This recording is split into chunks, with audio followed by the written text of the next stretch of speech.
పొద్దుగల్నే వచ్చిండు కదా దంతలు కొడతా ఇయ్యాలని ఏమో ఇంకా కొట్టియలేదు. ఇక్కడికి 3 రోజుల సంది కొట్టిస్తా అంటాడు, కొట్టించింది లేదు.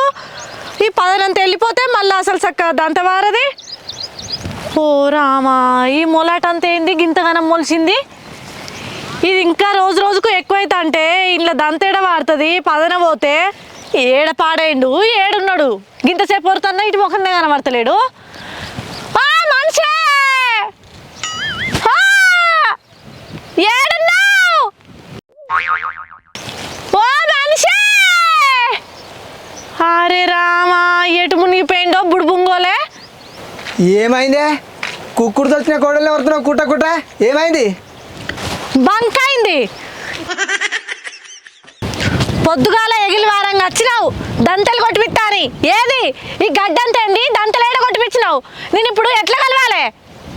నేను ఏం చేయని? మా నూళ్ళే ఉన్నాయి 2 గెట్లు. ఒకంతో నువ్వు పంచాయతీ కట్టుకుంటువి. ఇంకా సుదర్శన్ కనుక్కున్నాయి. వాడు రారా గడ్డి అంతా మూసుకుపోతుందని చెప్పిన. రేపు వస్తా మాపోస్తాను వస్తానే లేడా.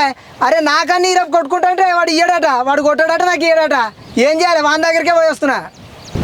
రారా అంటే ఎవరు రాడు. ముందుగాలు పైసలు చేతిలో పెడితేనే వస్తారు. పైసలు చెప్పావు నాకు తెలియదా? అరే పైసలు తీసుకోరంటే తీసుకుంటలేడు. నేను ఏం చేయాలి? నువ్వు ఏం మనిషివో ఏమో నాకు అర్థం కాదు. అందరు గిట్లనే ఊకుంటారా? తెలివి కొద్ది దగ్గరుండి తీసుకొచ్చుకొని కొట్టించుకుంటారు దంతలు. నీకే శాత కాదు. అక్క నేనేం చేద్దరు? బతిలాడకాడికి బతిలాడినా నేనేం చేయాలి? ఊకేసప్పుడేక ఎడ్లంగా ఉందా మేడం, నువ్వు వద్దన పడుతుంది. ఓ నీకున్న దండెకరాలని ఎడ్ల కొని వ్యవసాయం చేస్తావా?